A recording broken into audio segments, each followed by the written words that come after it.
This is the People's Platform. My guest tonight is an academic, a published writer, a dabbler in politics among the many roles he plays.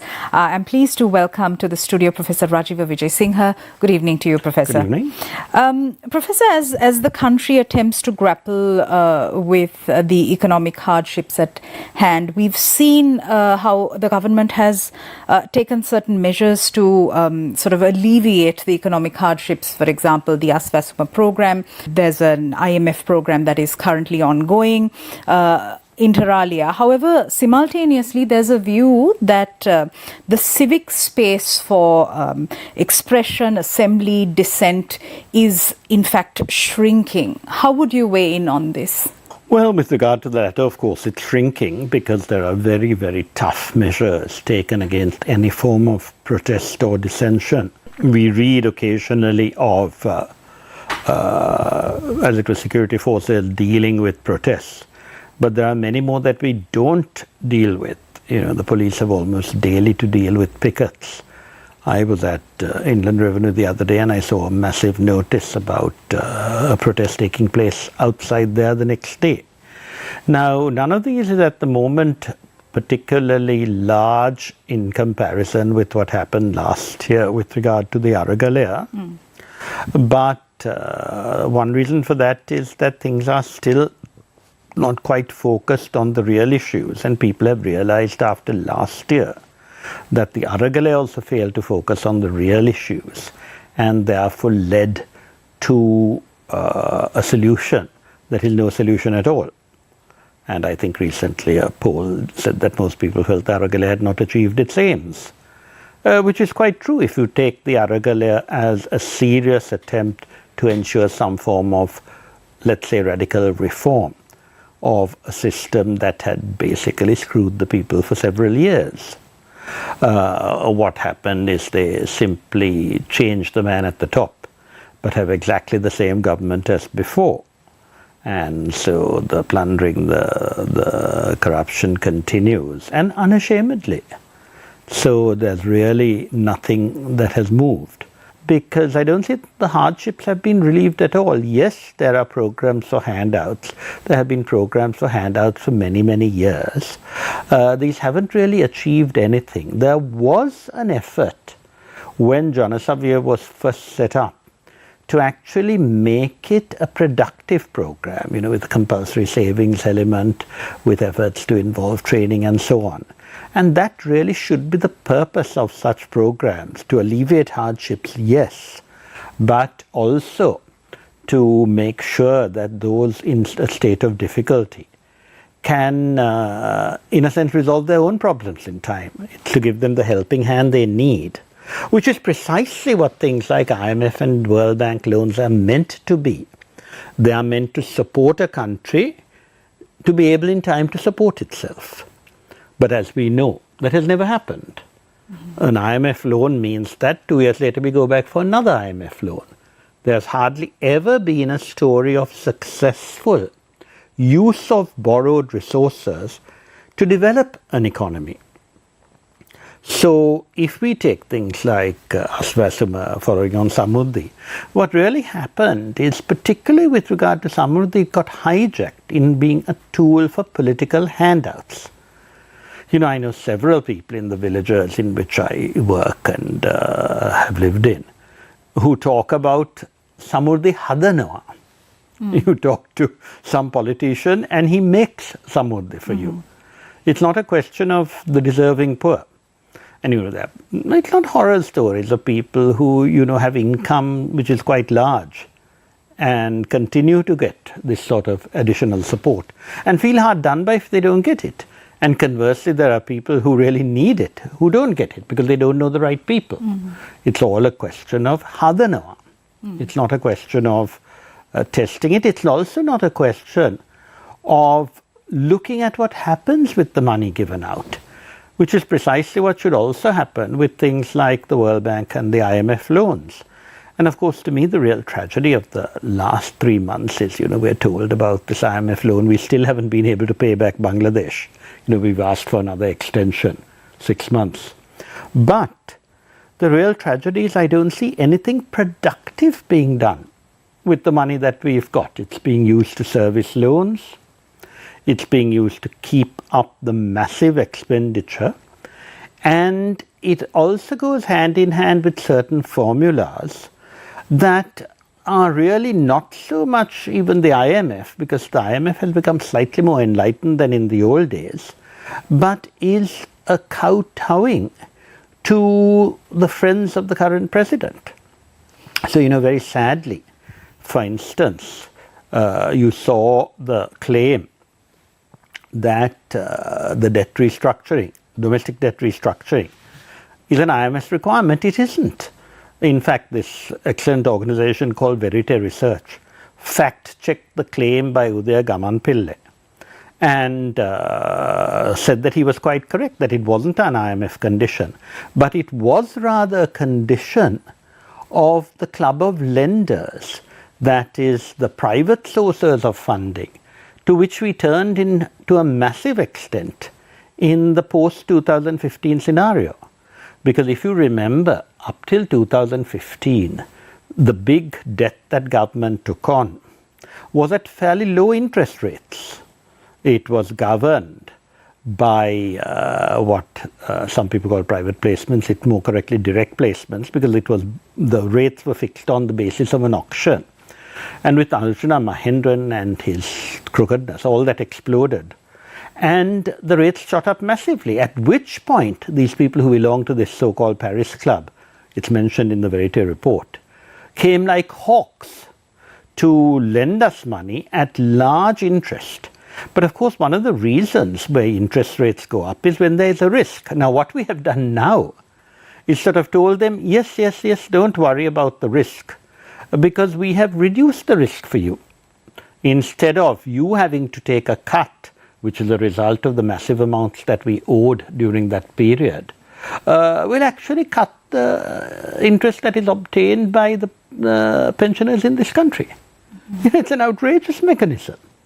And the reason it's wrong, I was talking to a merchant bank, a friend of mine in England, and he said these people lend, he belongs to a lot of boards which lend money for productive use, like the Commonwealth Development Bank. Not that they always succeed. He said these private lenders come in because they get massive interest rates. And the flip side of that is there's a risk.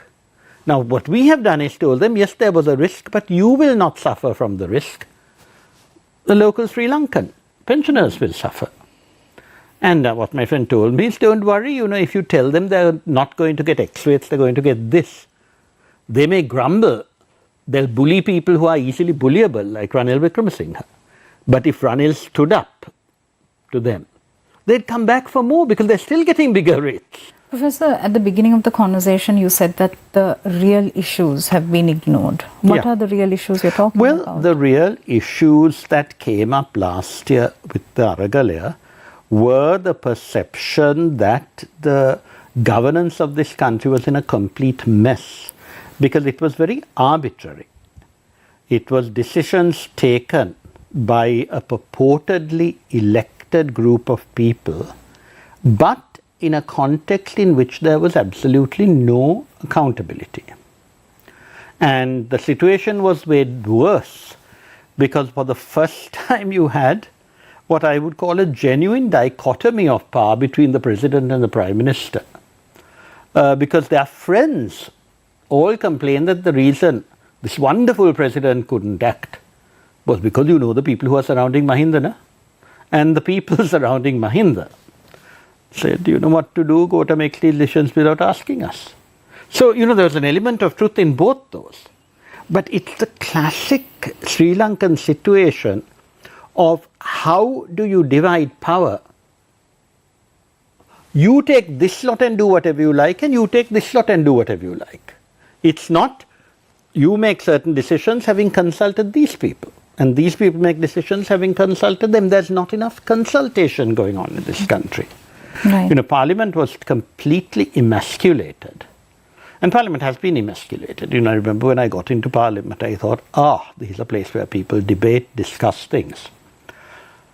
Nothing of the sort. You expected to be lobby fodder. If you asked any questions, you promptly hauled out. Right. I still remember there was some bill brought before me. It was the complete farrago. And I actually went and I asked the table office, the secretary, where is this says, this is a bill to amend A, B, C, D. So I said, where is the bill we are amending? How can I vote for this if I don't know what I'm amending? And he looked at me as though I was completely mad. He said, oh, no one's ever asked for that before. I mean, no one. Then I said, I can't vote for anything if I don't know what I'm voting for. He said, well, I can't be giving copies of the acts to everybody because none of them will read it. I could understand his position. So I said, well, make a copy of the act available in the table office and I will go and consult it. And when I consulted, no one else ever consulted because they just went in and voted.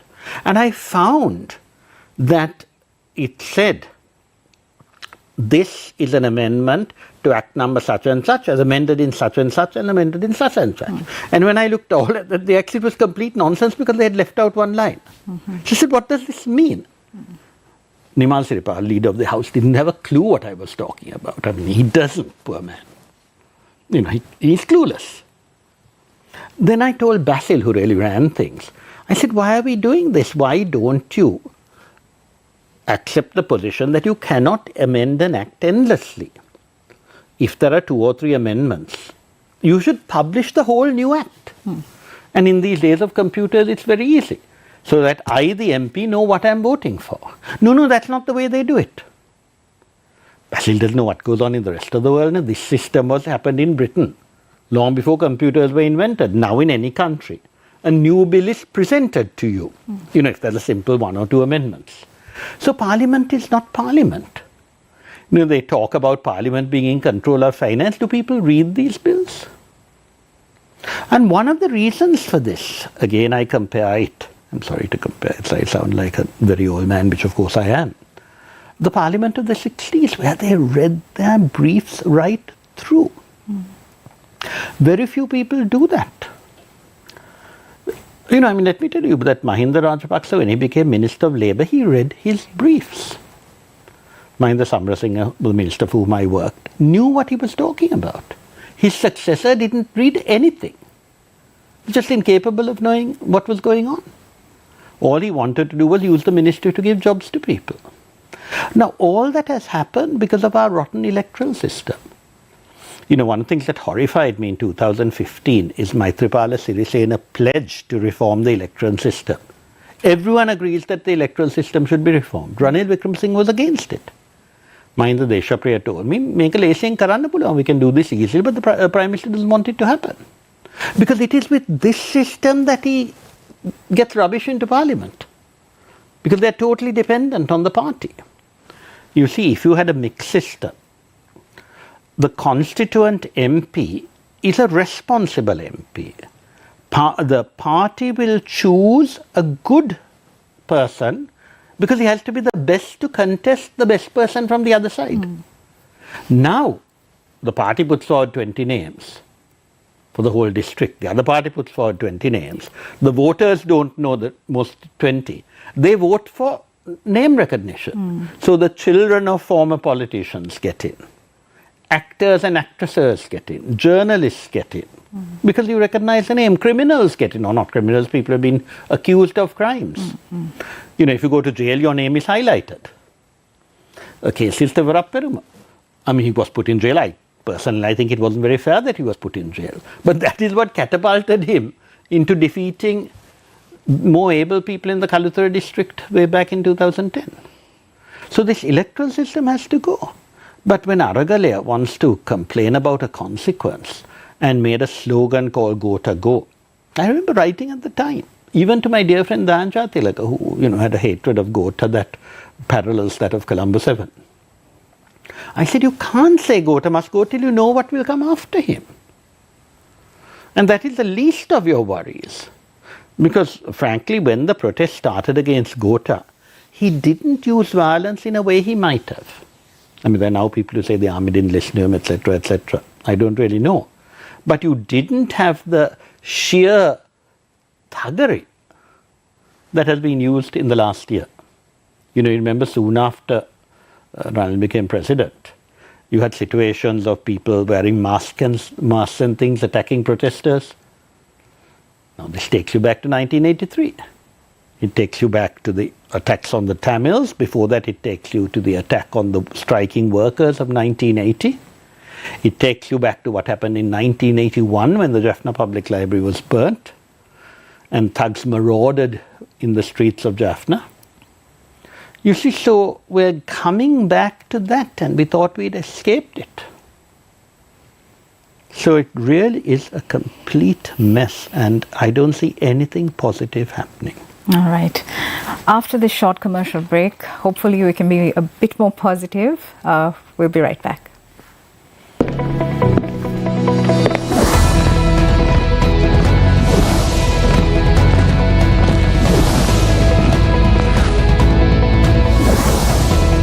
Hello everyone and welcome to Legends of Music on TV1. Welcome to yet another episode where we will feature a legend from the music industry and tell you all about their rise and sometimes fall from success. Our legend of music today is Joni Mitchell.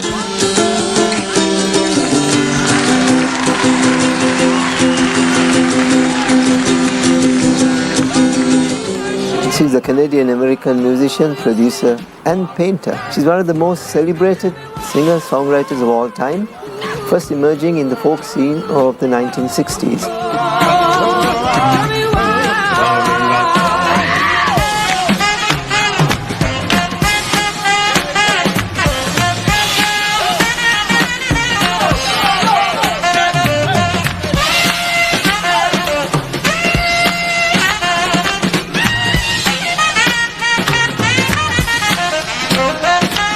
Last power plant in the southern direction is Samanalawa power plant. Therefore, if this power plant is not in operation, then maintaining the system voltage and other parameters of the network is very, very difficult. Right. Parliament having majority Sinhalese dealing with regard to every matter with regard to the North and East.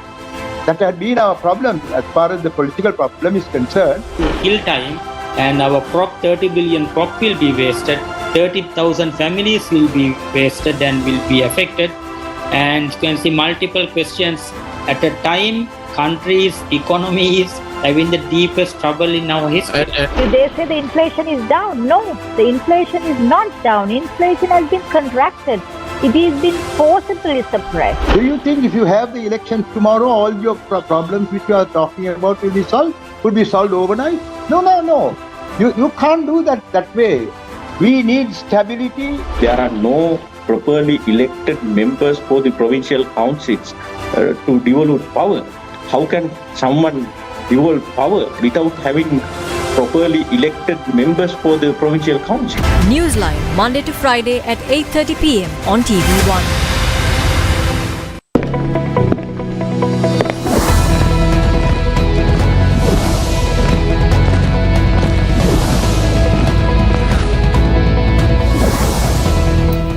Welcome back. We're in conversation with Professor Rajiva Vijay Singha. Professor Vijay Singha, from time to time, we observe the manner in which the 13th Amendment debate makes its rounds in political circles. More often than not, there is very little political will to do justice for those who have been aggrieved. This time it's a bit different in that there is a large amount of pressure that's exerted by the geopolitical realities around Sri Lanka. How do you view this, if you could weigh in? Well, in a sense, you are addressing some of the points that I should have addressed when I mentioned the lack of progress of any sort, because there was obviously a need to move forward. I think the most fundamental question we faced last year was a question of governance. Right. Decision making without consultation. Now, devolution was meant to solve that problem. And as you know, I was, until a few years back, a member of the Liberal Party, its president, its leader for some time, before it got hijacked, the way several things got hijacked by time servers. And we have supported devolution from the start, but we supported it on behalf of the people through a system called subsidiarity, which is that decisions must be made by the smallest unit to which that decision is relevant. So that is why liberals believe that, decisions about your personal life should be made by you, not imposed upon you. Decisions about the family should be made by the family. Now, unfortunately, devolution has meant the transfer of certain powers from people at the center, politicians, to politicians at the periphery. It is not about empowering politicians, and you probably know that the politicians have failed miserably. Because if you look at the budgets of provincial councils, what are they used for? If you look at the employment, the provincial ministers and MPs stuff their own people in, there's no principles. And, when I ran for president, and I'm so glad I did, people told me, no, why are you doing this? You'll damage, I said, I'm not going to damage anybody, I'll get 20 votes. But I want some ideas given. And one of the points I suggested was genuine devolution. How do you give power to people and not to politicians? Right. And as you know, one of the biggest problems with devolution now is everyone thinks it's massive white elephants which cost a lot of money, which is perfectly true. Perfectly true. Costs far more money than it needs. And what I suggested, in fact, I suggested this when I was advisor on reconciliation. How can you move towards giving people, particularly people in the north, more power? And it seemed to me strengthening the third layer of government, the Pradesh Sabhas, was vital. And in fact, the TNA agreed. One, the hardliner said, no, you're trying to take away Provincial Council. But Sambandhan said, how can we go against what Gandhi wanted? Gram Raj. And what I've suggested is that the Pradesh Sabhas should actually have a consensual executive based on the system that we had under the Donamo Constitution. At the moment, I don't know whether you're aware, the chairman of the Provincial Council has a hell of a lot of money and makes decisions. But what I suggested is there should be a board of 3 people elected by what is called single transferable vote, which means each segment of the population is represented. So now, let us say if the SLPP has 55% and the SJB has 45%, the SJB, everything is run by the SLPP. But if you work on single transferable vote, the 3 ministers will not come from the same party. And they have to work by consensus. And I said everyone should set up a committee in 3 areas. One is what I call developmental activities. One is protection, social activities, looking after women, children, education. Development is to provide better training and so on, to start more industries. And the third would be a finance committee where you don't belong to all. Then the minister in the finance committee, the person in charge, would monitor these people because no one monitors finance now. And what I've also suggested, and this was suggested by the Delimitation Commission of 2018, the report of which was killed by both that parliament and the Prime Minister. People have forgotten. There was a Delimitation Committee. They were asked to report in 6 months. Everyone thought they wouldn't. They reported in 6 months. Then what happened is Faisal Mustafa sat on the report for months. He was meant to put it to Parliament. When he finally put it to Parliament, everybody in Parliament voted against it. What does the Act say? The Act says the Prime Minister must then amend the report and present it. And that is not to be voted on. That is final. So here's a Delimitation Commission that worked extremely hard and produced a damn good report. The Prime Minister didn't do anything about it. And the stupid President, instead of reprimanding him for it, started playing games. Now you have the same Delimitation Commission again. 5 years have passed. What happened? That its meetings keep getting postponed all the time. Even today there was meant to be a meeting. After months and months, that was postponed. Now, one of the things they suggested, which makes a lot of sense, we had suggested it in 2014 in my reconciliation draft, was that the Pradesh Sabha and the Pradesh Secretariat should be coterminous because they must work together. Now, they're all over the place. Right. Why? Because things are carved out to satisfy people. Education doesn't go by the divisional secretariat at all because they set up zonal education officers which have nothing to do with either the division or the district. You know, each district has some that are not coterminous. So there's no coordination. Right. So for instance, take education. Education should work hand in hand with child protection officers, with probation officers. But they're all over the place, whereas what we suggested is that the district divisional secretariat should have committees which are coterminous with those of the Pradesh Sabha, so that protection is provided for women, for children, for the disabled, for the aged, and also things like Samudhi, that is social support for those who are not so well off, would be developed by consensus, not a matter of my giving my supporters or their relations, however well off they are, a handout. It would be made by consensus. So these are areas that I suggest. I also suggested that provincial councils, you should not have an election where everyone votes, waste of money. The Pradeshya Sabhas should become an electoral college for the provincial council.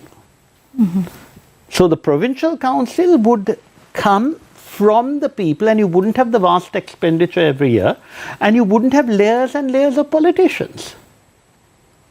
You know, at the moment you have so many layers and they're all separate. Now, one of the latest amendments says members of parliament can be members of provincial councils. But isn't it better to make sure that the provincial councils come through the lowest level of governance, from the from the Pradesha, the divisional chambers, you elect the provincial council. Simple. Right. But if you look at the president's latest statements, I mean, he meanders all over the place. He's now talking about district development councils, another layer of politicians. More power to politicians to decide, but are these politicians fit to decide? Because what qualifications do they have? They have one election, but you've lost what normal democracies have, which is a filtering system whereby the party nominates people after a rigorous selection process. In Sri Lanka, it's, අපි නිමාගේ පුතාට දෙමු. හරි? මේ දිනේෂ්ගේ පුතාව දාමු. So each of them has their little acolyte in parliament. Rajitha Senaratne's son. Look at the ministers now. Mahinda Wijesekara's son. Etc., etc., etc. So where are we heading? You know, after 2015, you know, when people started being jailed, and they still get jailed, they got out of jail, the money is still with them. So there should be restorative justice, not retribution. We are not in this world to punish other people, but we are there to make sure that ill-gotten gains are returned to the state. And it can be done very easily. Take a leaf out of Thailand's book. Anyone who's unusually wealthy, who cannot show how they got wealthy, will surrender their goods to the state. There are many of people who do that, and if that were done, all our water bills could be reduced. Water bills, I don't know whether you saw, one of the most entertaining things recently was the Prime Minister, who still has inklings of his social justice ambitions when he was young, had said the water bills won't be increased. And promptly the Secretary of the Ministry squashed him and said, no, it was agreed by Cabinet to increase water bills. So, you know, what can you do when you have a few people who believe in social justice squashed by this neoliberal Reaganomic regime? All right. Thank you very much, Professor, for sharing your perspectives. Professor Rajiv Vijay-Singha. Thank you for watching us. We'll see you again on Tuesday with the Single edition of the show. Good night.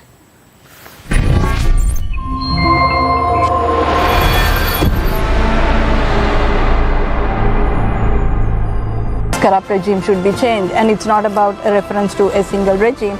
The fact that Sri Lanka has tolerated corruption for so long, and even though we have the laws and the systems in place, we have not really gone after the people. The big sharks have always escaped, and the small fry will get once again caught in the net. The process needs to be followed in all these lifting bans and pardoning people. But at least the system must be put in place. If you have a system, the structure is in place, I think no one will, people will, get scared to flout it. The Minister of Justice coming and saying the police is corrupt is not something to be shocked about. So how can they talk about the election if they are not sure about they are being appointed? They know very well that our people will elect them again and they will send to the parliament, and thereafter they say, but they say, Face the Nation, Wednesday nights at 9:30 on TV1.